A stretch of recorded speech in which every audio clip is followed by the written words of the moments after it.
My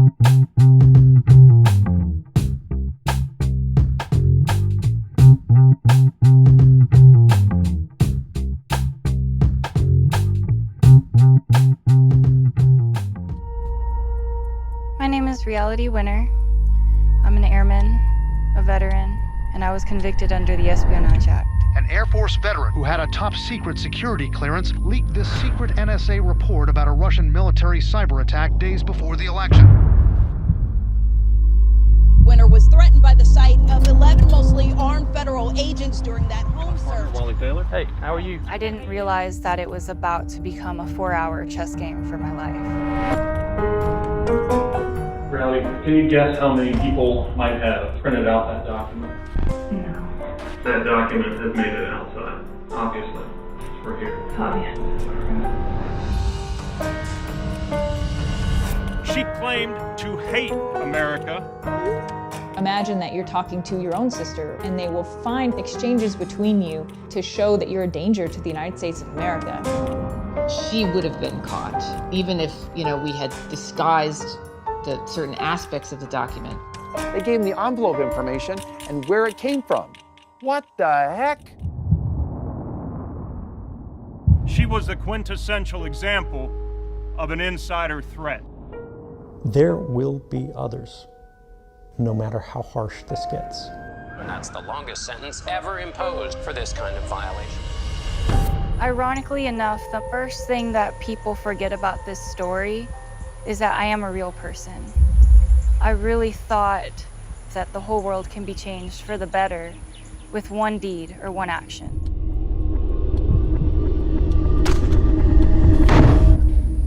And that's how we got here.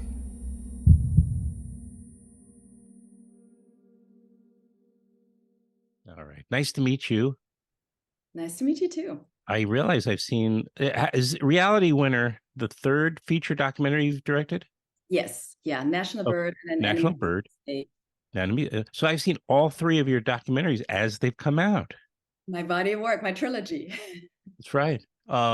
Yeah. How did you get mixed up in this sort of business of documentary filmmaking, by the way?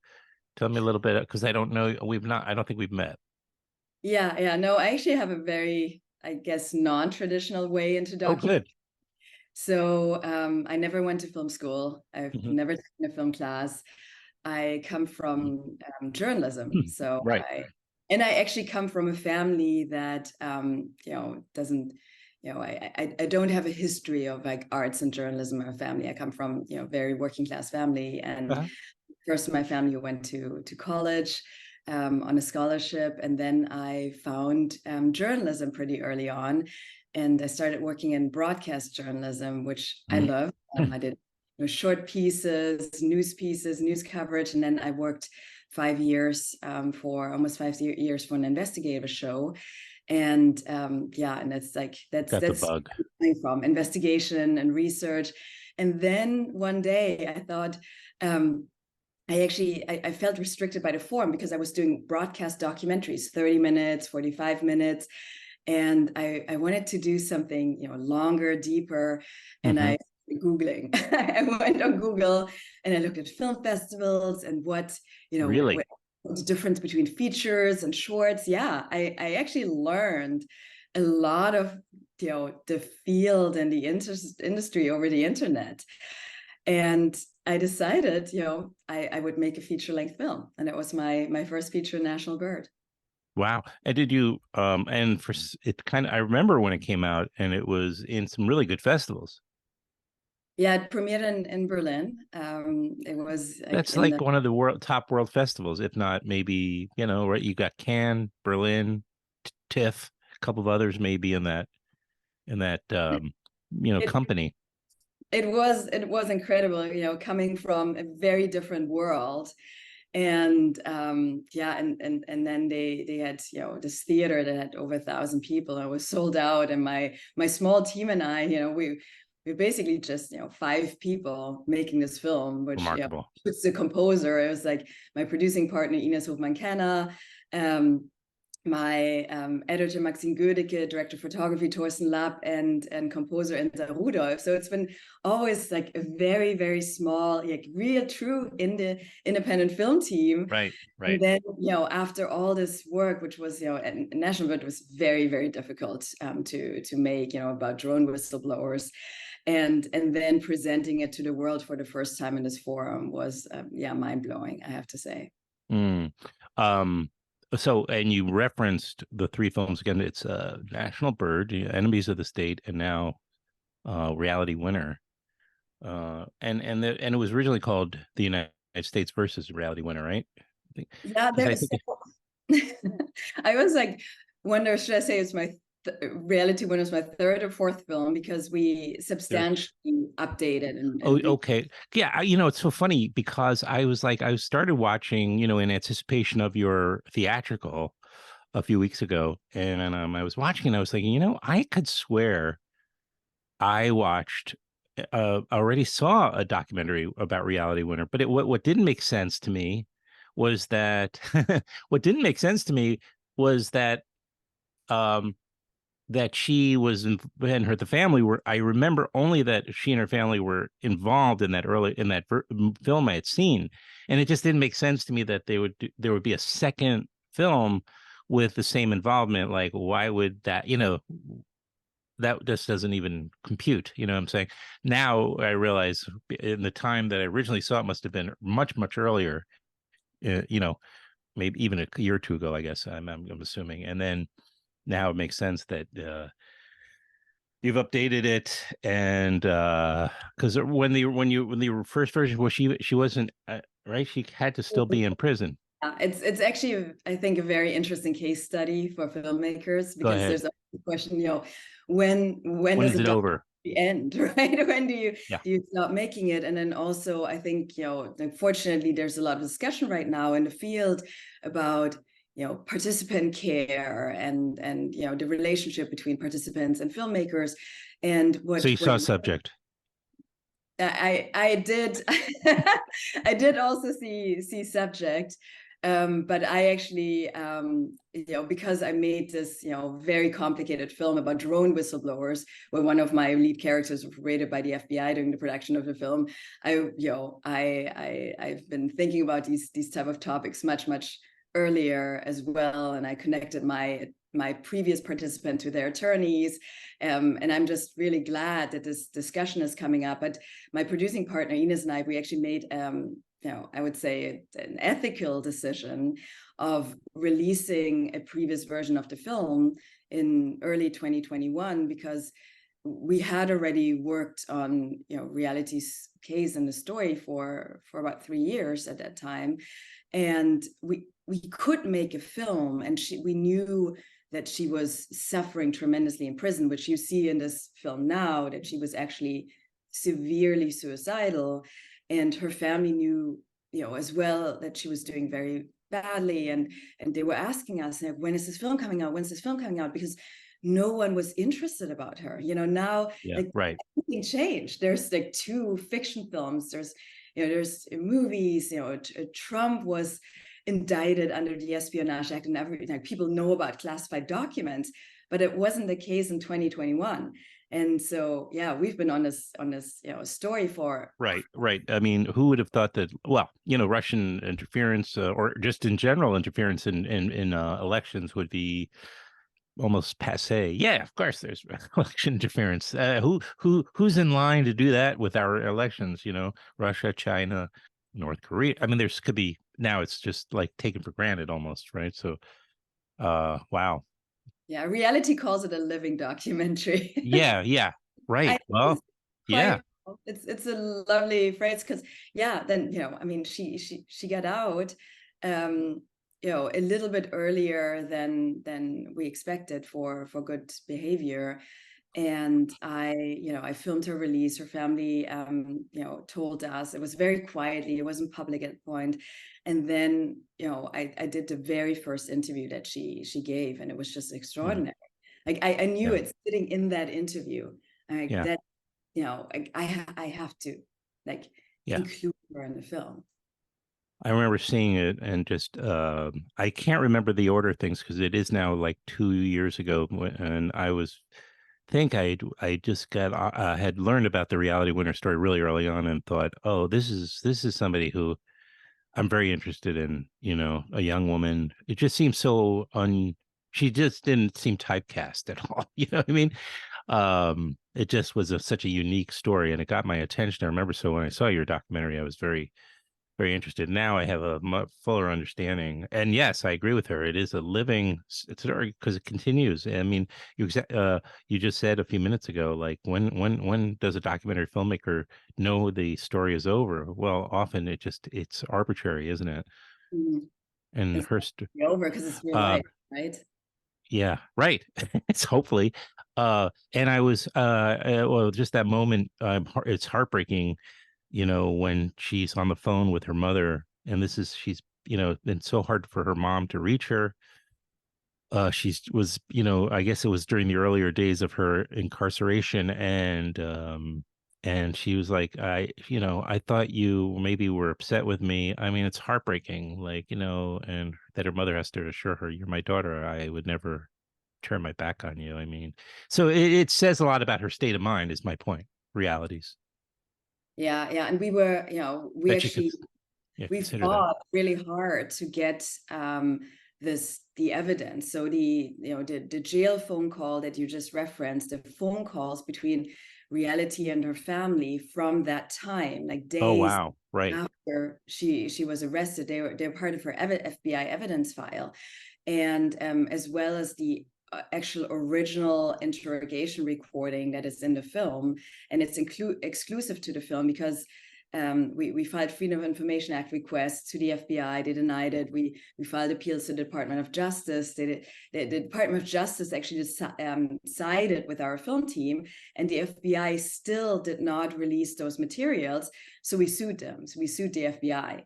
It took 2 years to get access to these materials, and it's very interesting to me because like a lot of people watch it and they kind of understand it's like in that moment, but like kind of no one really wonders in an audience like how how did you get access? Well, yeah, but during the interrogation it seems almost like it was reenactment.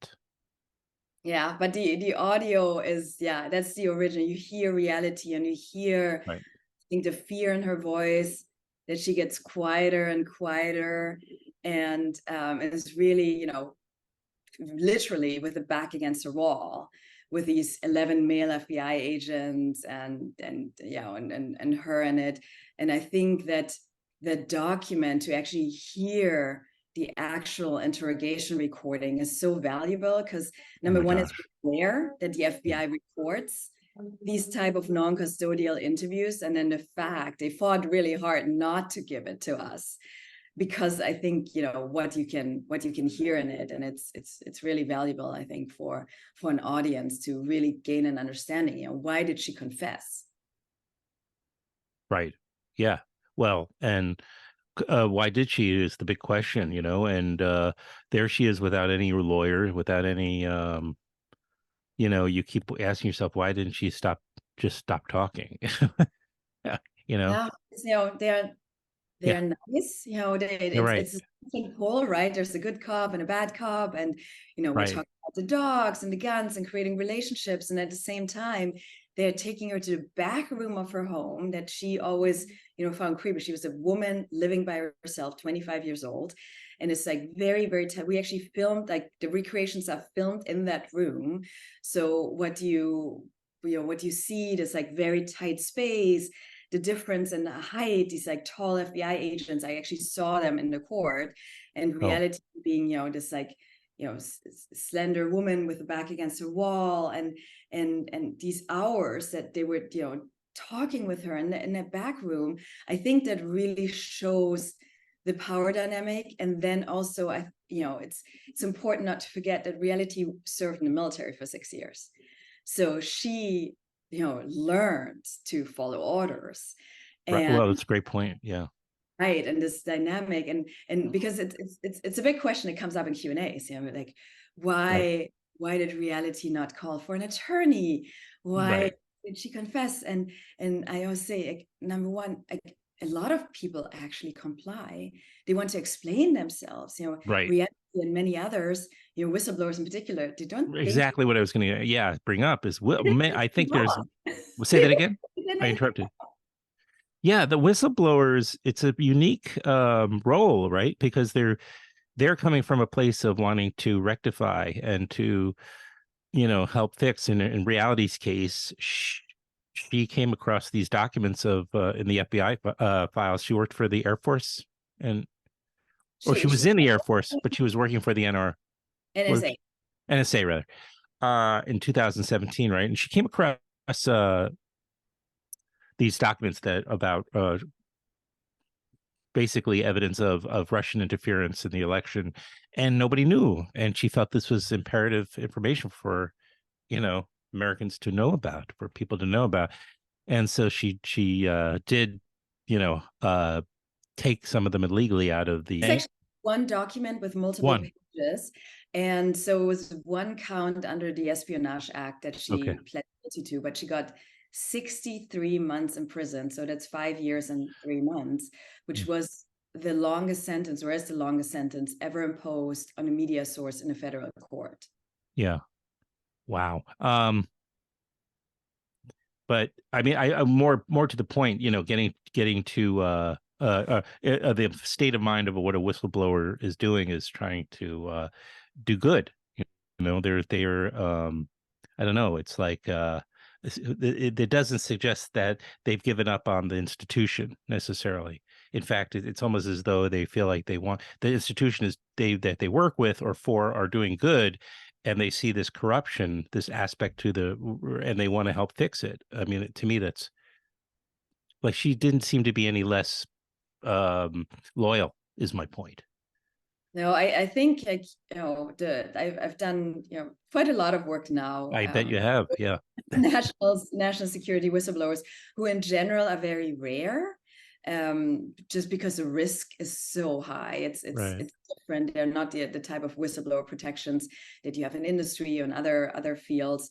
So they really know that they are risking prison with national security whistleblowing. But the people who I have met, they have such a tremendous belief in like the public good and the public interest, because by definition, and I think sometimes it's conflated by some politicians, especially in a Trump administration, to call them just leakers, whereas whistleblowers are different from people who leak for like personal interest or money or advice. They actually, it's by definition, if you disclose information in the public interest, waste, fraud, abuse, government misconduct.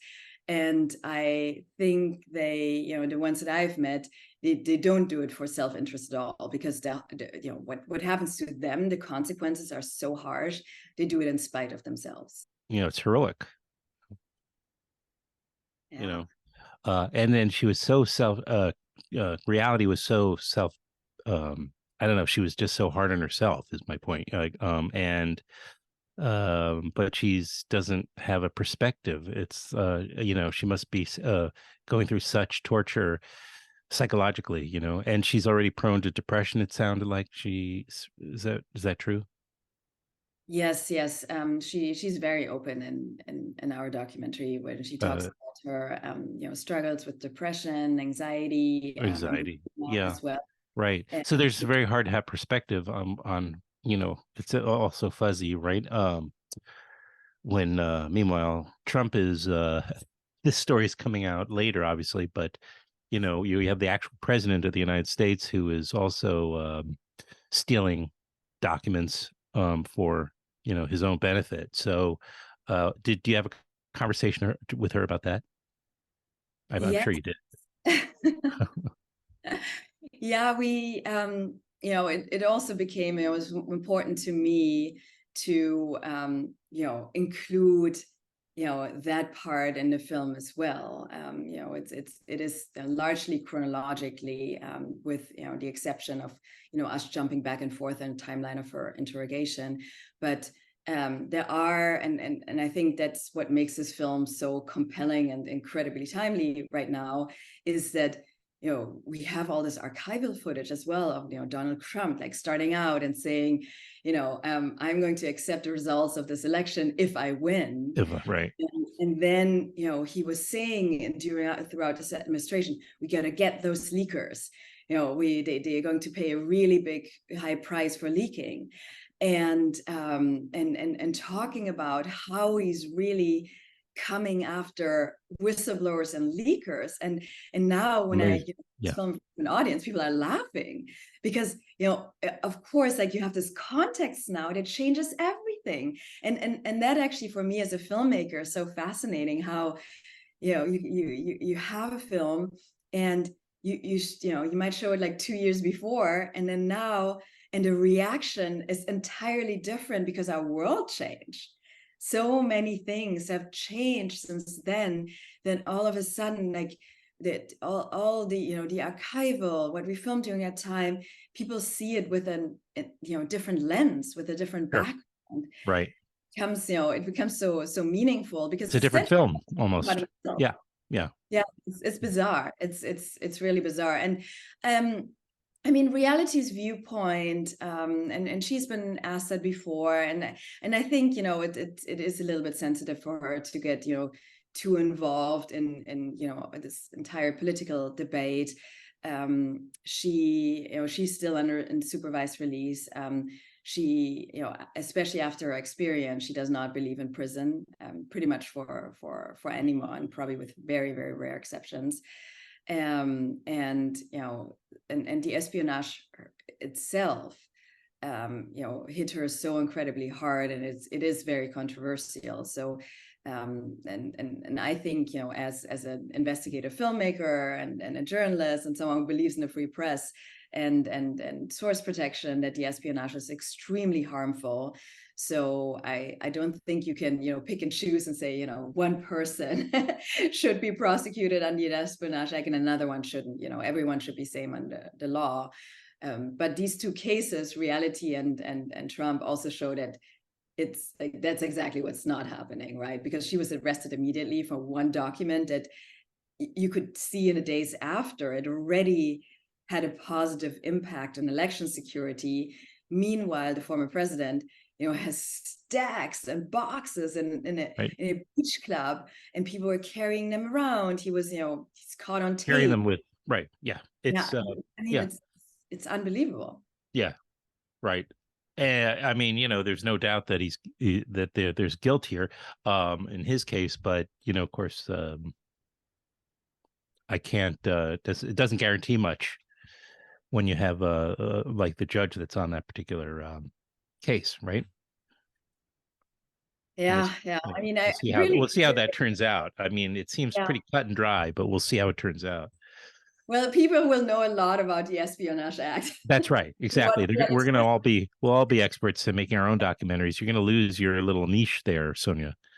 Then you can really like think about, it's like, oh, is that, you know, are they doing the same thing with Trump as well? Like it's very, very interesting to see it right now. Well, I appreciate you're making time early in the morning, you know, before we even have our caffeine kicking in, and appreciate your making the time. Where are you right now, by the way? Are you in New York? Yeah, I'm in Brooklyn. You are, of course. And I'm in the Hudson Valley, but, you know, I escaped from Brooklyn somehow.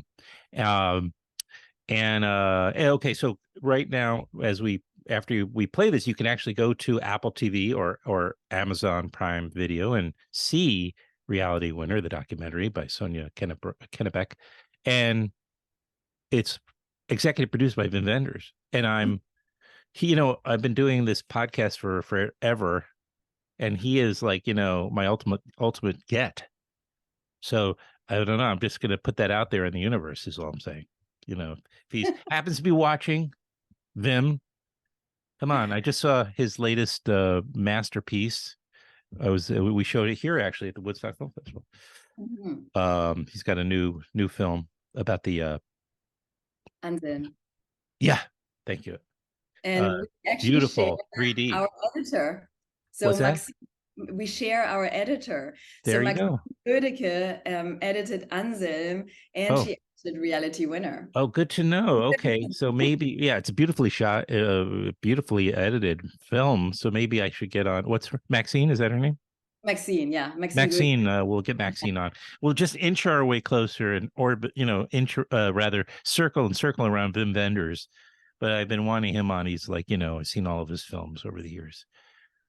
What an interesting journey he's been on. I don't want to get off track too much. I know we probably have to get on with our day, but like just in terms of maybe you could just tell me real briefly how you got him to be executive producer of this. And because his career is so interesting, being part of the German New Wave right back in the 70s, and then kind of becoming this cultural icon with Wings of Desire, and just made him a world-renowned filmmaker, right? And then his career has sort of gone into making artful documentaries, and now here he is, like, on the Mount Rushmore, and he's executive producing Reality Winner. How did that come about? Yeah, no, it's a great honor, and I have to say, Wim Wenders has been such an amazing mentor for me and like an inspiration. And I actually he was already executive producing my first feature, National Bird, alongside Errol Morris. Oh, I didn't remember that. I remember Errol Yeah. Morris, who I vaguely know who that is. And and a lot of people were asking me. He's another guy, by the way. I'm sorry to interrupt you. Another one who's not on this show, and I've emailed him a number of times. Okay, we have to work on that. I'm telling you. So I can tell you how I got in touch with these two masters of the craft. Is because I started out in this field, like, I had no connections. I didn't go to film school. I didn't have any. As you started saying. And I knew that I was doing a very risky film with National Bird, because I was like one of the first people who I'm the first person who had like 3 whistleblowers like in front of the camera from within a drone program with top secret clearances, and I knew how ahead of its time my research was and how risky it was. So I was thinking, like, how could I protect the project more? And I wrote letters. So I wrote, a letter to Wim Wenders, a letter to Errol Morris, and I reached out to them and asked them for a meeting. And I got to meet Wim Wenders first, and I showed him a work sample. I was still in development. It was very early on that I, on my laptop, actually my power went off and went black, and he's like, oh, shit happens. I have blacked it. Like, it was like, it was very funny first meeting. Yeah. And then he watched it and he said, whatever I can do to help you, I will do. And I asked him right there, do you want to be my executive producer? And he said yes, right away. It's just amazing. But that's what you have to do. Yeah, he's been supporting me and my work, and really liked Reality Winner's story, so he decided to executive produce it as well. And it's similar with Errol Morris. I wrote a letter and actually reached out. That makes more sense, to me. Errol Morris, given some of the films he's made, right? There's some. There seems to be Enemies of the State, I think, has a lot of references to Thin Blue Line and Errol's work, but Wim as well. He really, his documentaries are like, they're so beautiful but also truthful, and I think that's what we really as independent filmmakers now have to hold on to.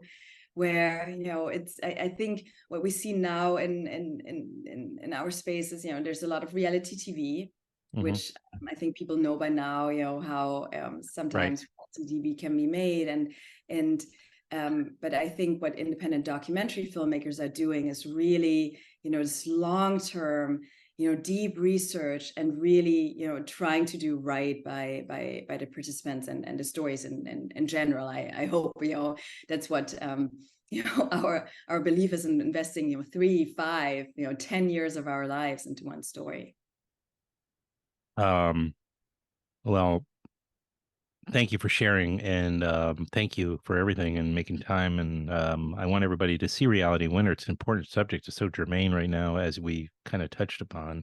And it's on Amazon, and Apple TV, perhaps others. I'm assuming other platforms as well. Google Play as well, but yeah, you can rent it, you can buy it on Amazon, Apple TV, and yeah, it's widely available now. So come and watch and support independent film. Yes, thank you, and it was a delight. So I look forward to meeting you in person someday, and or doing this again. It would be great. Yes, I'd love to. Thanks so much for having me. Of course, yeah, and have a great day. Thank you. Looks like a beautiful day. Yes, the sun is shining. So. Indeed. All right.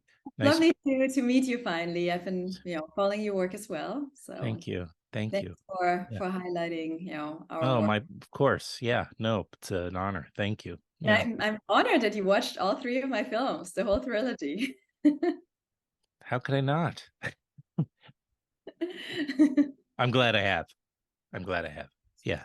Okay. All right. I'll be watching the 4th one too. Yes, please do. I will. Okay. Till next time. Okay. Have a good day. Bye-bye.